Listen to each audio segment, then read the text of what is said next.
하나님께서 1월 한 달 동안도 여기까지 인도하신 은혜를 감사합니다. 하나님의 은혜가 빈들에서 임했던 것처럼 빈들에 하나님께서 오병이의 역사를 이루어주셨습니다. 또 뿐만 아니라 밤새도록 그물을 던졌지만 한 마리의 고기를 잡지 못했던 지혜적이 찾아오셔서 153마리, 2배에 가득 찰 정도의 큰 고기를 낚게 해주셨습니다. 우리가 이렇게 경제적인 어려움 속에 있지만은 이 빈들 속에서 오늘도 하나님께서 영적인 풍요를 넣는, 영적인 은혜를 입는, 영적인 기적의 역사가 일어나는 축복이 있기를 주의 이름으로 축원합니다. 세계에서 3대 악처가 있었습니다. 여러분 아시겠지만은 첫째는 링컨 대통령의 부인입니다. 두 번째는 중국의 공자 부인 몰관이라고 하는 여인입니다. 세 번째는 소크라테스 아내입니다. 세계적으로 악처로 소문난 3대 악처입니다. 소크라테스는 아내에게서, 특히 크산티페라고 하는 아내에게서 말로 달 수 없는 욕설을 들었습니다. 때로는 그보다 더 심한 육체적인 괴로움인 제자들 앞에서 소크라테스 머리 위에 물을 부어버리는 그러한 수모도 당했습니다. 이런 에피소드가 있었습니다. 물론 경제적인 어려움 속에서 아마 선한 부인은 없겠죠. 이분들은 다 하나가 한 가지로 경제적인 능력이 없었던 분들입니다. 이 위대한 현철이 하필 그와 같은 악체에 시달리면서 고생할 필요가 어디 있겠느냐. 많은 사람들이 수군거렸습니다. 마침내 어떤 사람이 소크라테스를 찾아가서 선생님, 무엇 때문에 그와 같은 악한 여자를 아내로 삼고 사십니까? 그렇게 물었다고 합니다. 이 말을 듣고는 소크라테스는 조용히 이렇게 말했습니다. 훌륭한 기수는 아주 성지사나운 말을 택하는 법이라오.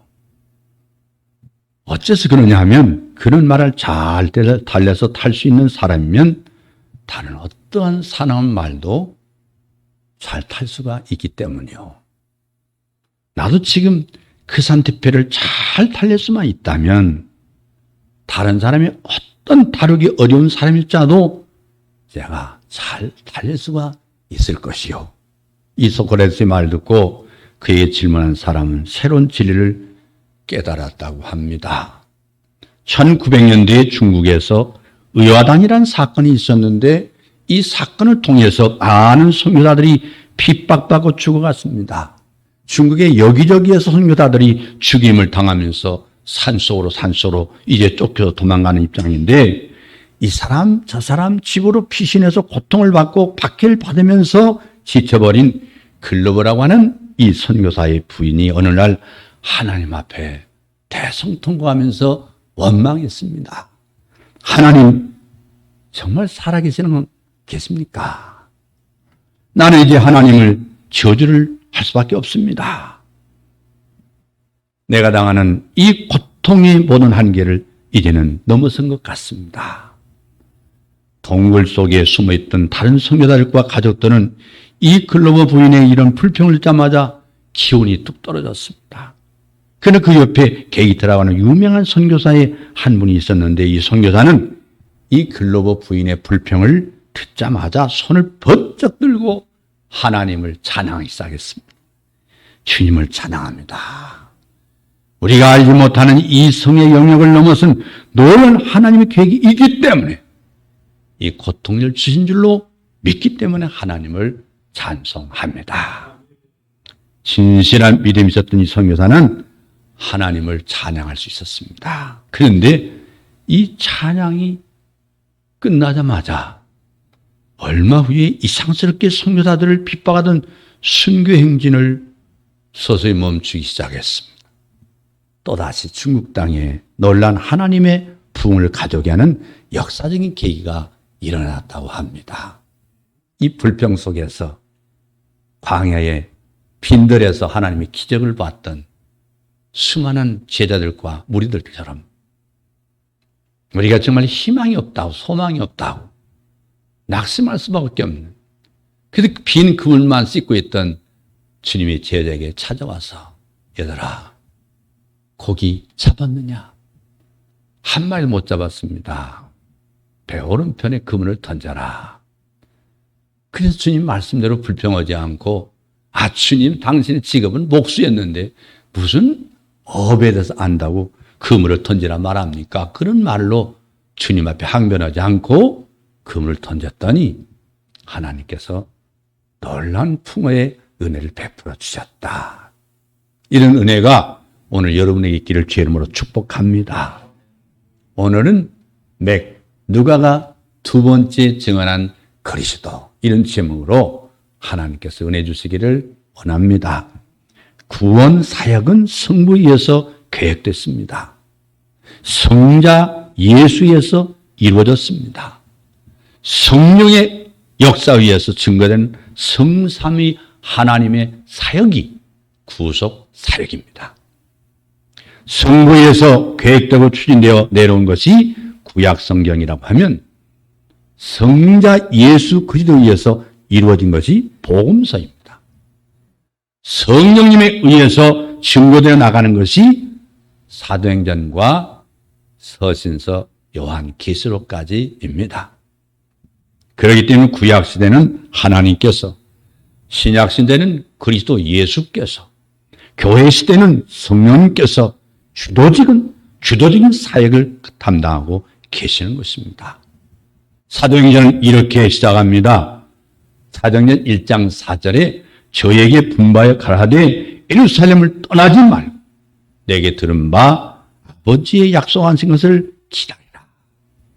아버지께서 약속하신 것, 이것이 사도행전을 해석하는 열쇠와 같은 말씀입니다. 아버지 약속하신 것, 아버지 약속하신 것, 성령에 임재하십니다. 오늘 또 성령이 오셔서 예수 그리스도를 여러분 마음속에 증언하신 예수 믿기를 바랍니다. 예수 믿는 축복이 일어나길 주의 이름으로 축원합니다. 예수는 내 구주라고는 확신이 여러분 가운데 잘 박힌 목과 같이 오늘 또 이루어지기를 바랍니다. 사도행전은 책 제목 때문에 사도들에게 초점을 맞출 수가 있겠지만은 아닙니다. 아버지께서 약속하신 대로 성령님을 보내주셔서 성령께서 주정으로 이루어 나가시는 성령 행전입니다. 하나님께서는 구약성을 통해서 두 가지 약속을 해주셨습니다. 첫째는 메시아를 보내주시겠다. 아담 위에 희망이 없고 죽어있는 인생들아, 내가 너를 위해서 대속의 주를 보내겠다. 두 번째는 성령님을 보내주실 것을 선자를 통해서 약속해 주셨습니다. 하나님께서 약속한 대로 메시아 곧 그리스도를 보내주셨는데 그분이 바로 나사렛 예수시다. 이것이 복음서의 증거입니다. 마태가, 마가가, 누가가, 요한이 증거했습니다. 하나님께서 그 약속하신 대로 메시아 곧 그리스도를 보내주셨는데 그리스도께서 오셔서 다 이루었다고 구속의 성취로 말미암아 성령님의 사역, 교회 시대가 이 땅에 개막이 되고 이것이 바로 사도행전이고 누가복음에 이어서 우편으로 제2의 증언된 사도행전을 기록을 했습니다. 누가는 누가복음과 사도행전을 기록하였는데 누가복음이 전편이라면 사도행전은 후편이라고 말할 수 있습니다. 그의 직업은 의사였습니다. 의사였던 누가는 골로새서 4장 14절 말씀에 근거해서 사도행전에 수록된 의학적인 진술이 특히 28장 6절에 보면 뒷받침하고 있습니다. 이 사도행전에 나오는 우리라고 하는 말은 기록된 사건의 상당수가 저자였던 누가가 직접 목격하고 체험한 것을 기록했다. 실제적으로 누가는 바울의 전도 여행 때 동행했습니다. 바울이 로마의 죄수로 끌려갈 때도 같이 동행했습니다. 기록연대는 누가복음이 AD 60년에서 62년 사이에 기록했습니다. 사도행전이 사실상 63년에 기록됐다고 보는 것은 사도행전의 대로마 황제의 네로 황제가 기독교를 박해하기 위해서 불을 질렀던 로마시의 화재 사건이 기록되어 있지 않는 걸 봐서 이 사도행전이 AD 63년경에 기록이 됐다고 하는 것이 학자들의 객관적인 증언입니다. 이 누가복음은 부활하신 주님께서 24장 49절에 누가복음 24장 49절에 벌쩌다 내가 아버지의 약속하신 걸 너에게 보내리니 하고 끝을 맺고 있는데 사도행전 너희는 예루살렘을 떠나지 말고 내게 들은 바 아버지 약속하신 것을 기다리라 이렇게 시작합니다. 이것은 성자 예수 그리스도의 사역이 성취되고 이제부터는 성령님의 사역이 시작이 되고 있다는 걸 시사하고 있는 말씀입니다. 누가복음 서두에서 하나님의 약속을 믿고 메시아를 기다리는 사람들을 묘사해 주고 있습니다. 그것이 2장 25절, 2장 36절, 또한 3장 15절에 세 번씩이나 말씀하고 있는데 기다리다가 예수님을 메시아를 만난 사람들의 이야기가 거기 되고 있습니다. 기다리다가 만난 사람들. 또한 누가는 사도행전에서 하나님의 약속과 예수 그리스도의 분부하심을 믿고 기다리는 사람들을 묘사해 주고 있는데 기다리다가 약속한 데 성령 만난 120 문도와 그 이야기들을 기록하고 있습니다.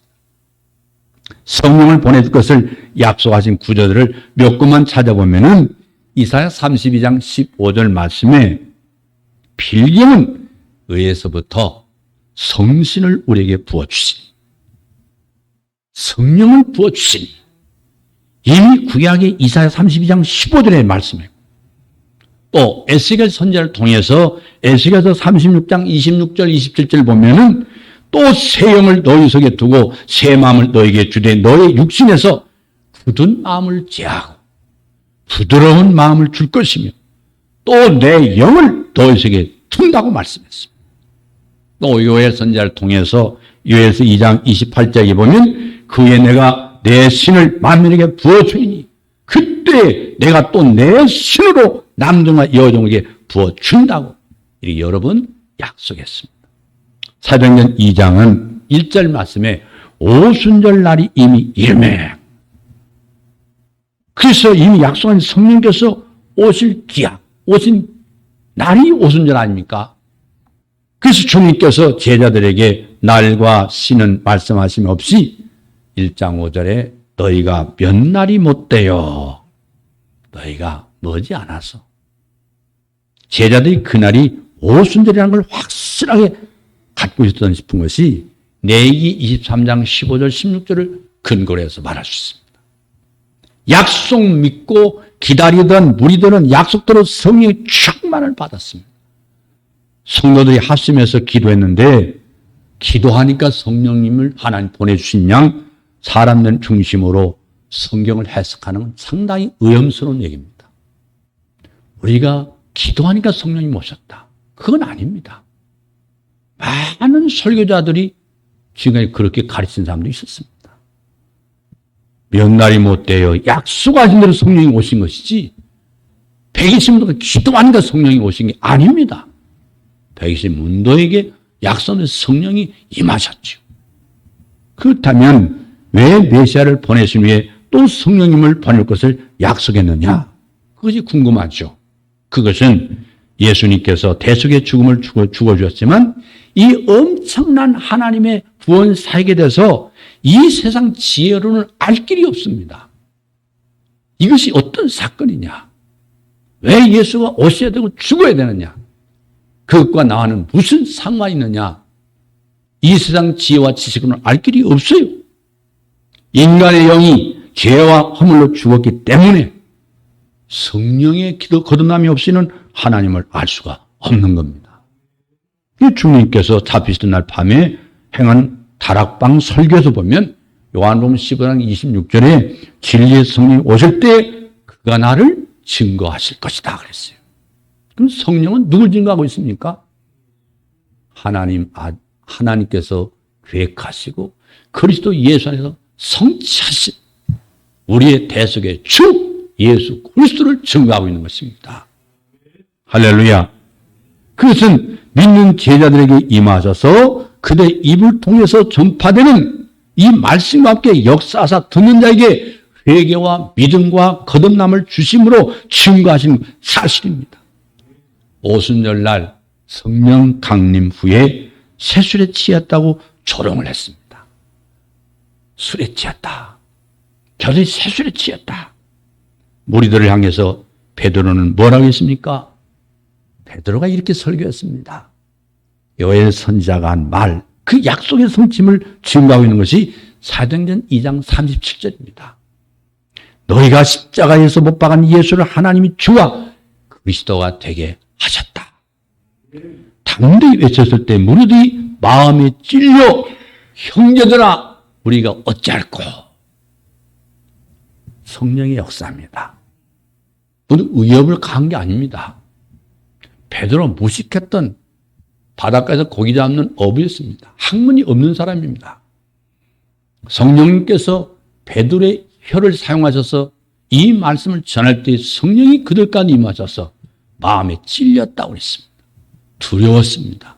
그래서 형제들아 우리가 어떻게 하면 되느냐 하고 회개했습니다. 오늘도 성령이 임하심으로 우리의 구원과 축복의 첫걸음인 회개 역사가 일어나길 주의 이름으로 축복합니다. 이것은 베드로의 역사가 아니라 성령님의 역사입니다. 성령님의 역사예요. 성령님은 뭐라고 약속했냐면 사도행전의 요절이 1장 8절인데 오직 성령이 너에게 임하시면 너희가 권능을 받고 예루살렘과 온 유대와 사마리아와 땅끝까지 이르러 내 증인이 되리라. 말씀하신 대로 성령께서 오셔서 복음을 제일 먼저는 예루살렘을 정복했습니다. 그 다음에 유대와 사마리아까지 그리고 안디옥과 그리고 에베소를 차례로 정복하고 당시의 세계 중심지가 어디입니까? 로마입니다. 로마까지 십자가의 군기를 꽂기까지 복음이 전파돼서 확정된 이 성령의 행전의 역사가 사도행전입니다. 성령이 오셔서 전 세계를 장악하는 것이 성령의 역사입니다. 사도들 특별히 1장부터 12장까지 베드로의 주된 기록과 증언과 14장부터 28장까지 바울의 증언 때문에 사도행전이라고 말하고 있지만 실제는 사도행전이라고 말할 수가 없습니다. 성령 행전입니다. 하나님이 하신 일입니다. 사도행전을 관찰해 보면 거의 성령에 나타나 있어요. 사도행전 6장 7절에 사도행전 1장 8절이 차례차례대로 이루어졌습니다. 어떻게 이루어졌느냐? 6장 7절에 하나님의 말씀이 점점 왕성하여 예루살렘에 있는 제자의 수가 더 심히 많아졌더라. 예루살렘을 성령께서 주도적으로 지배하셨습니다. 9장 31절에 그리하여 온 유대와 갈릴리와 사마리아 교회가 평안하여 든든히 서가고 주를 경외함과 성령의 의로로 진행하여 수가 더 많아졌다. 유대와 사마리아로 확장되어 가는 걸 볼 수 있습니다. 사마리아는 이방인. 또 더 나아가 12장 24절에 하나님 말씀은 흥왕하여 더하더라. 그 복음이 안디옥의 교도를 확보하게 됐습니다. 사도행전 19장 20절 보면은 여호와 주의 말씀이 힘이 있어 흥왕하여 세력을 얻으니라. 로마를 정복하기 위해서 복음이 에베소를 확보를 두고 이제 이런 걸 증가하고 있는데 특히 사도행전 마지막 로마에서 28장 31절 보면 바울이 2년 동안 담대히 하나님 나라를 전파하며 주 예수께서 관한 것을 가르치되 그 많은 사람이 없었더라. 로마를 정복한 겁니다. 로마를. 오늘 여러분 예수는 나의 구주인 걸 아직도 의심하십니까? 성령이 임하시기를 간절히 기원합니다. 성령 기름 가운데 임하시기를 바랍니다. 우리의 수많은 지식과 정보들이 우리의 뇌에게 찾아올 텐데 오늘 이 시간 예배에는 성령 하나님께서 여러분의 뇌와 여러분의 가슴 속에 찾아오시기를 주의 이름으로 축원합니다. 할렐루야. 그래서 우리가 사도행전의 구도는 크게 두 부로 나눌 수 있습니다. 1장부터 12장은 베드로, 사도 베드로가, 13장부터 마지막 장 28장까지는 사도 바울이 주도적인 역할을 담당하고 있습니다. 그렇다고 해서 사람에게 초점을 맞추면 안 됩니다. 많은 사람들이 사도행전을 제대로 모르니까 베드로와 바울의 초점을 두고 논하고 있습니다. 그렇지 않습니다. 약속하신 성령이 오셔서 그들은 의의 병기로 사용하신 것에 불과합니다. 하나님이 베드로를 쓰시고 바울을 사용하셨습니다. 사도행전은 바울을 가리켜서 9장 15절에 뭐라고 말씀하면 택한 나의 그릇이라고 했습니다. 하나님의 선택받은 그릇이다.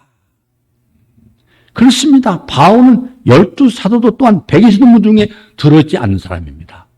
사도 바울이 12사도 중에 있습니까? 없습니다.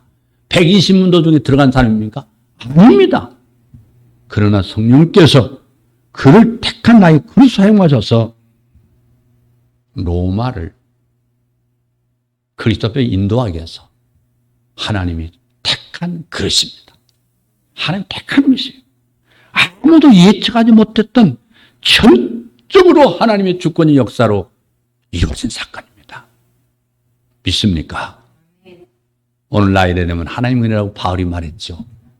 나이 되면 하나님의 은혜로다. 자기는 사실상 그 당시 헬라 철학의 박사입니다. 대가입니다. 여러분 우리가 뭐 소크라테스 뭐니 해도 다 그게 뭡니까? 헬라 철학 아닙니까? 헬라 철학이죠.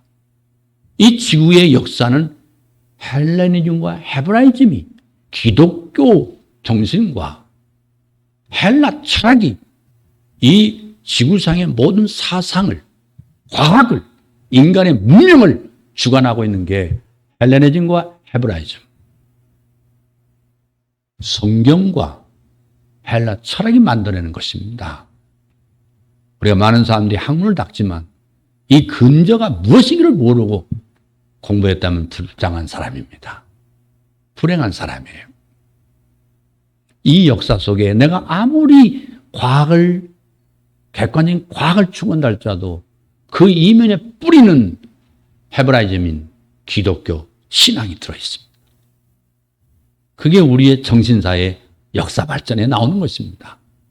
해결도 부인할 수 없는 정반의 원리도 거기서 출발하는 것입니다. 부인할 수가 없습니다.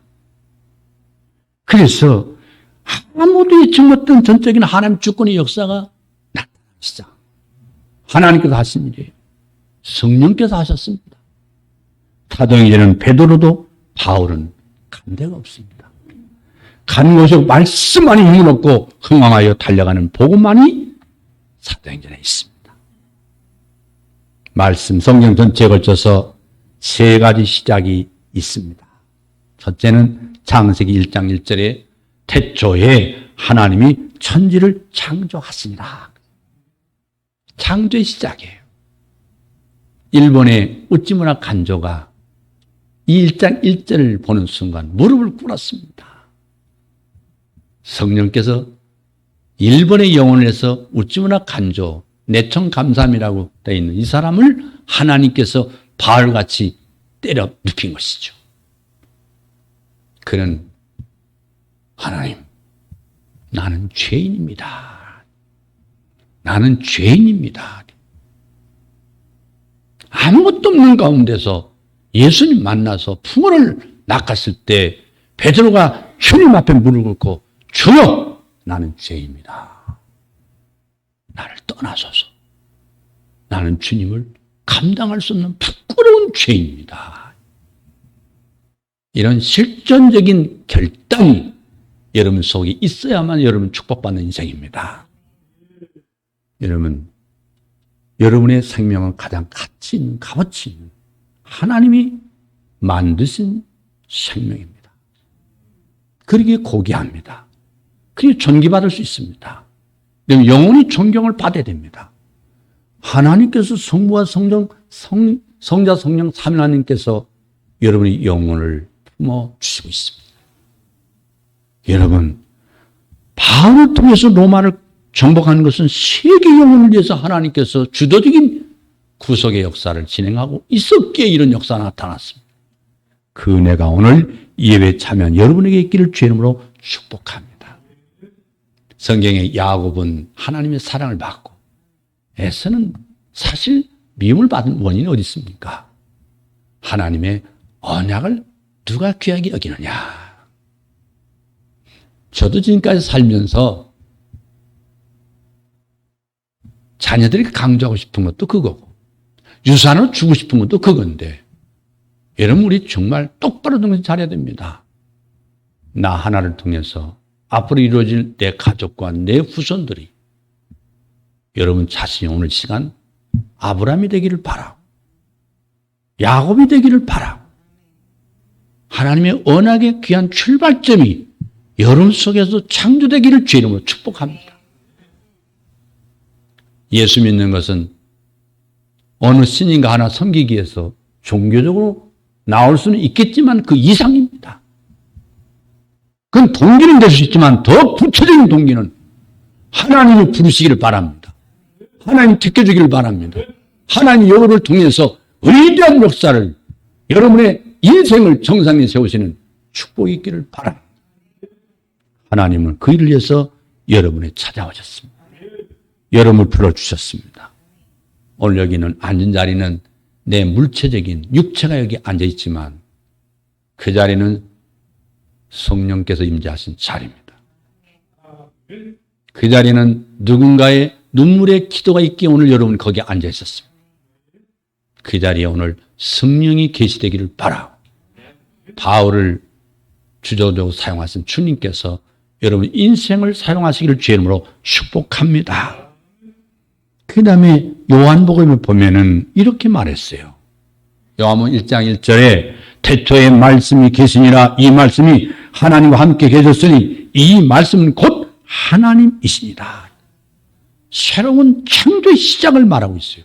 무슨 말입니까? 구속의 역사가 시작이 되었다 그 말입니다.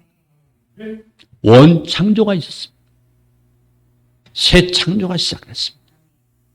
사도행전에 보면 2장 1절로 4절 보면은 오순절이 이미 이름에 오순절 날이 이미 이름에 저희가 다 성령의 충만함을 받고 성령이 말하게 하심을 따라 다른 방언으로 말하기를 시작하니라. 여러분 무슨 말입니까? 여러분 속에 하나님 일하심으로 여러분의 언어가 달라졌다는 얘기는 여러분의 인생관이 달라지고 세계관이 달라지고 우주관이 달라지고 사상이 바뀌었습니다. 하나님의 것으로 바뀌었습니다. 여러분의 인격 속에 하나님이 주도적으로 이제 일하려고 계시는 것입니다. 이 역사가 있기를 주 이름으로 축원합니다. 상도행전에서 시작된 교회는 오늘도 성령님의 역사하심을 따라서 계속 ING입니다. 계속되고 있습니다. 하나님은 쉬지 않고 있습니다. 하나님은 언제까지? 하나님의 계획이 이루어질 때까지. 하나님이 계획된 부르심을 받고자 하나님 선택된 모든 마음이 돌아올 때까지. 하나님은 쉬지 않습니다. 하나님은 쉬지 않습니다.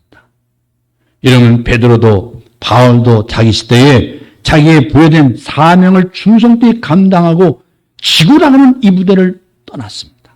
그러나 주님은 그리고 성령님은 어제나 오리나 세상 끝날까지 ING입니다. 계속 동행하고 있습니다. 성령님께서 성도 여러분을 도구로 의의 병기로 사용하셔서 이 시대에 사역을 담당하기를 원하고 계십니다. 여러분들이 오늘 빈들의 12살 먹은 소년도 하나님 쓰셔서 그의 점진 도시락이 5천 군중을 먹이고 남는 하나님의 역사는 하나님의 주권 중에 하나님의 살아계신 역사를 드러내 주셨습니다. 12살 먹은 소년이 한 것이 아니라 12살 소년 속에 주신 그 믿음이 역사가 일어났습니다. 여러분 이번 설날을 맞이해서 내가 여기 있습니다. 내가 여기 있습니다. Here is now. 나 여기 있습니다. 마틴 루터는 그 말 한마디에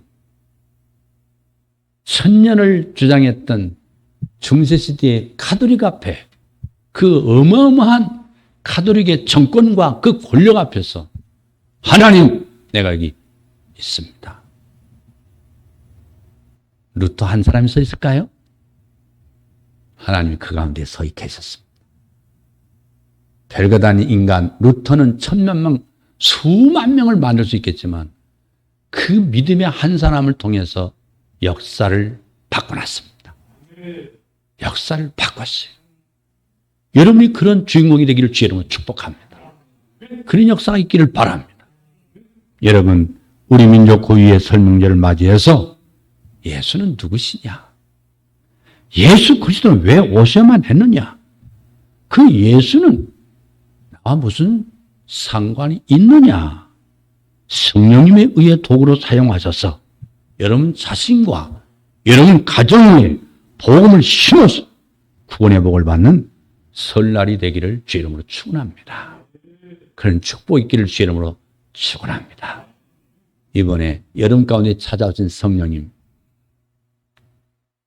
여러분이 오늘 또 긴 휴일을 보내겠지만 이 명절 기간 동안 그리스도의 증거자가 되기를 바랍니다. 여러분 가정에 드린 예배 속에서, 기도 가운데서